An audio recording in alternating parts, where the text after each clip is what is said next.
Kalap Siluman Air, ditulis oleh Ayu Ika. Kejadian ini baru saja terjadi di desa sebelah. Mungkin beberapa teman-teman di sini nggak asing sama yang namanya kalap atau siluman penunggu sungai. Dan banyak versi cerita tentang kalap ini. Kali ini aku bercerita tentang kalap ini versi aku ya, yang terjadi di desa tetangga. Jika ada yang pernah mendengar soal kalap, jangan ragu buat komentar dan share pengalaman kalian di sini ya.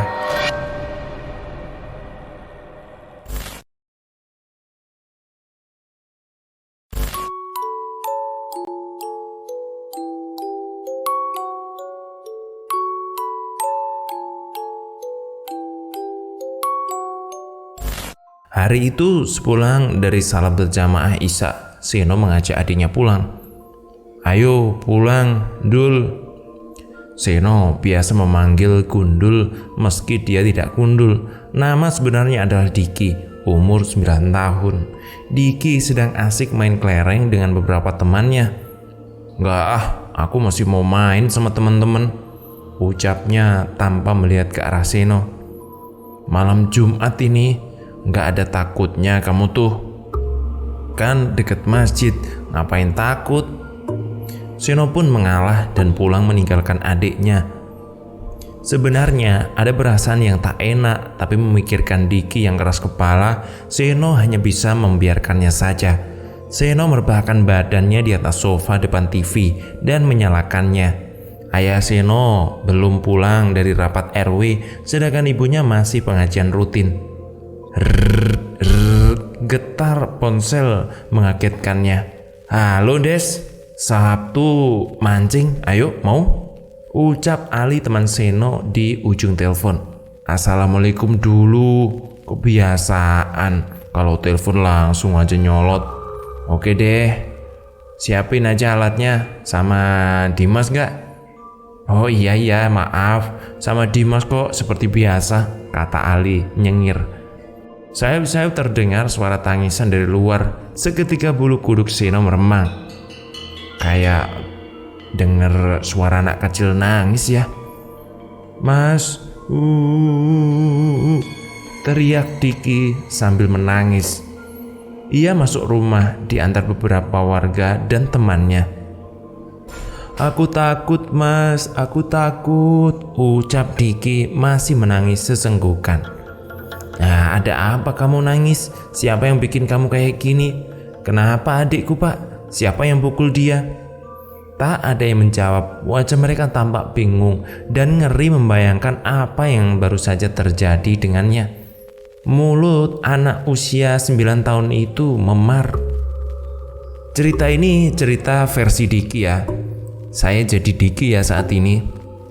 "Bosen main kelereng, aku kalah melulu," keluh Vito, salah satu teman Diki.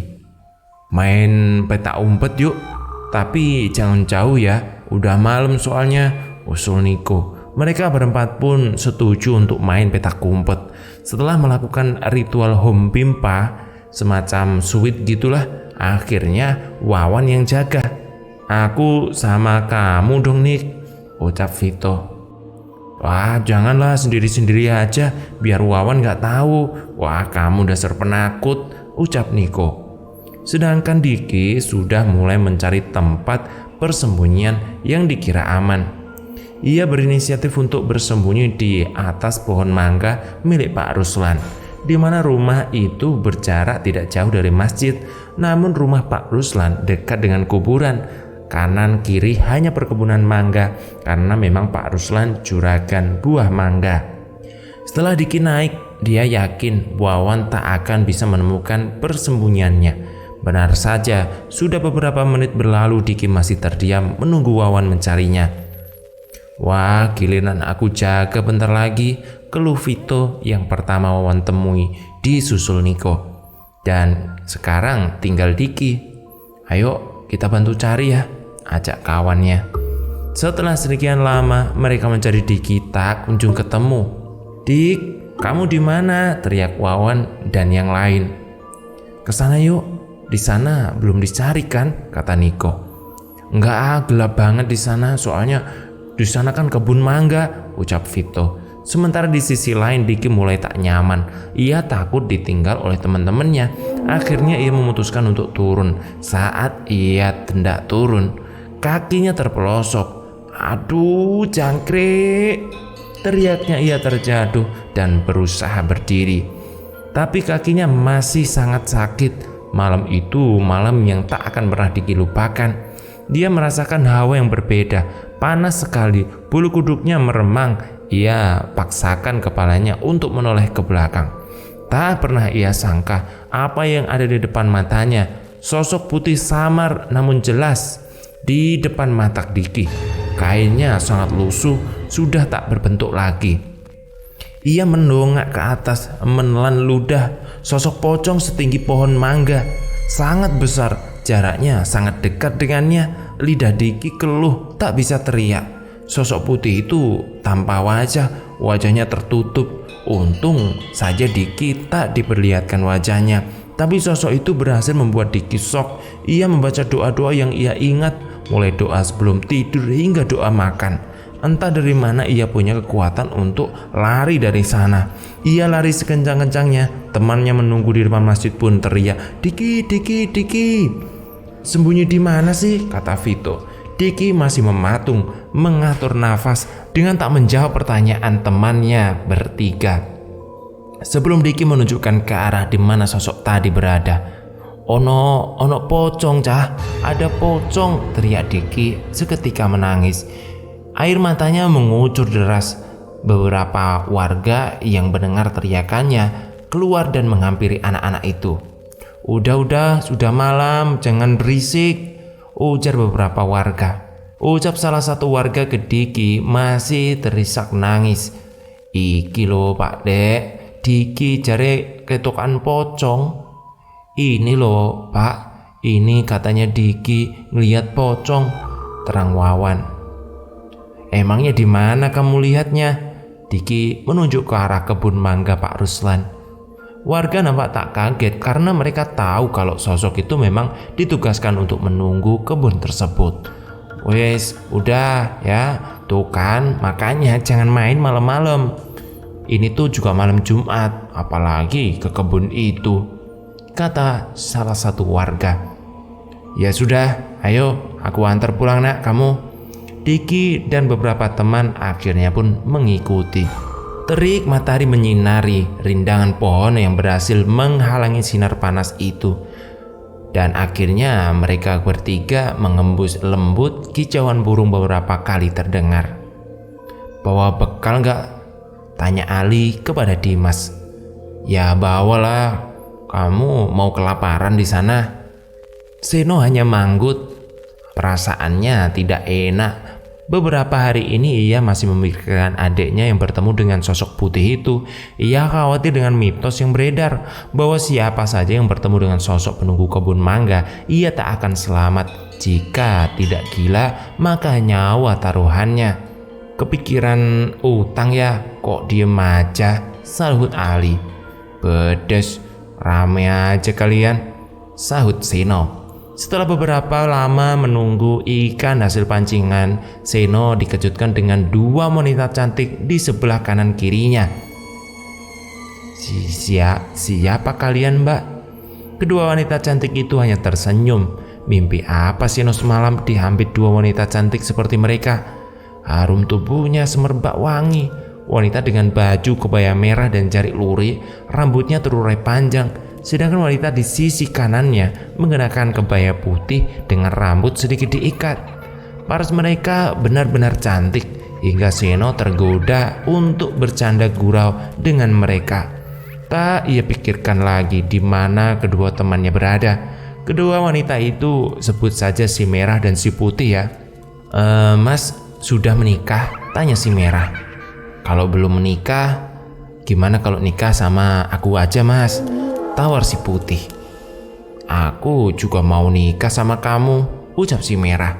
Dengan nada menggoda, Seno benar-benar merasa beruntung bisa ketemu dengan dua wanita cantik ini. Tanpa pikir panjang, Seno pun mengiyakan. "Sial, kemana sih Seno? Udah misa dari tadi gak datang-datang." Nah iya nih, sebentar lagi juga udah mau maghrib, ucap Dimas.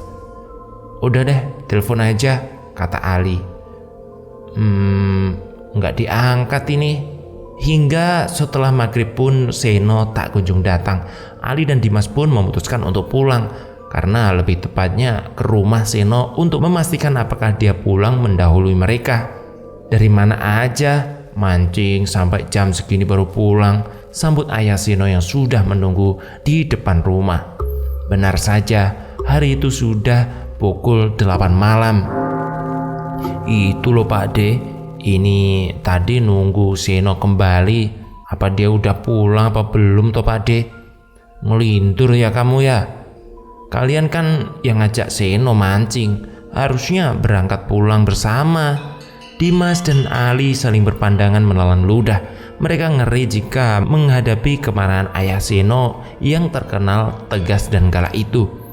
Kenapa diam? Mana anakku? Tanya ayah Seno. Mau tak mau mereka pun menceritakan apa yang terjadi saat itu.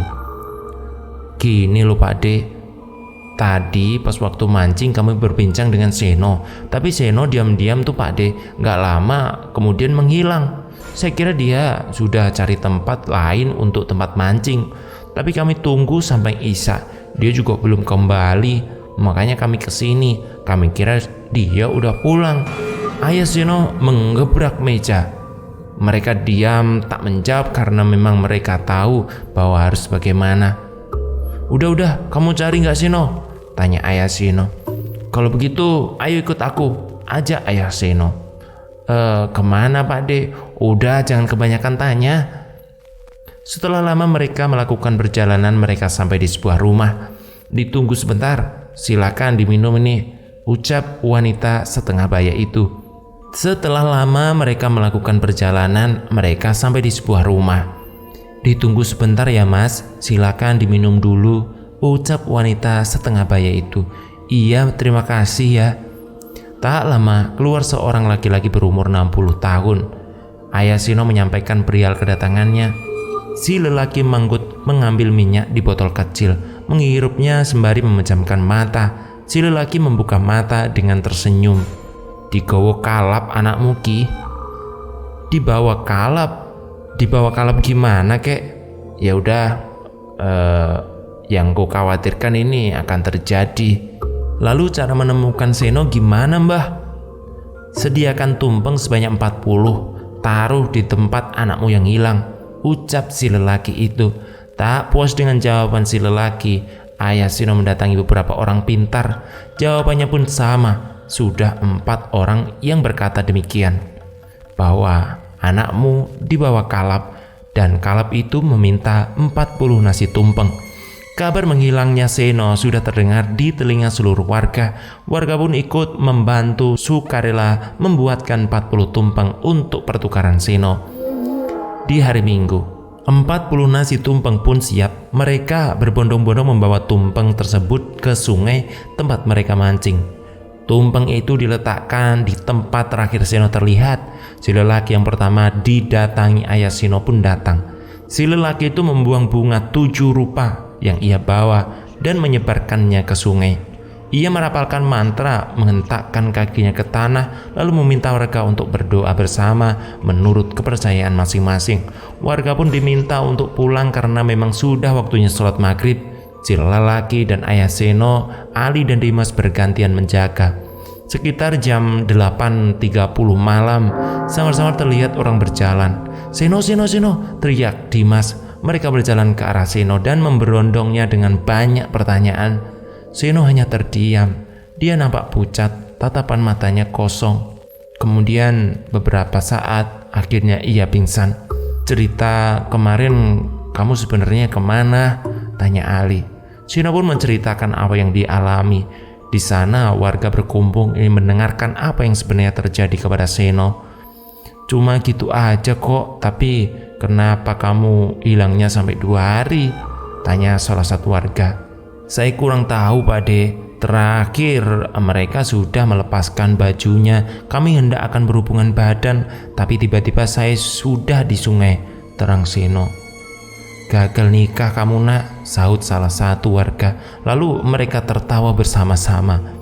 Waktu di sini dengan waktu bangsa halus itu berbeda. Di sana cuma 1 jam, bisa jadi di sini sehari. Untung saja kamu gak sempat berhubungan badan dengan kalap itu nak. Jika kamu terlanjur, mungkin kamu tidak akan pernah kembali lagi ke sini dan terjebak di dunia bangsa halus. Ketika kita berada di tempat asing, alangkah baiknya kita permisi, jaga sopan santun, perkataan dan perbuatan, karena kita hidup berdampingan dengan mereka, walaupun dimensi kita tak sama. Terima kasih. Cerita ini ditulis oleh @ayuika. Linknya ada di kolom deskripsi ya.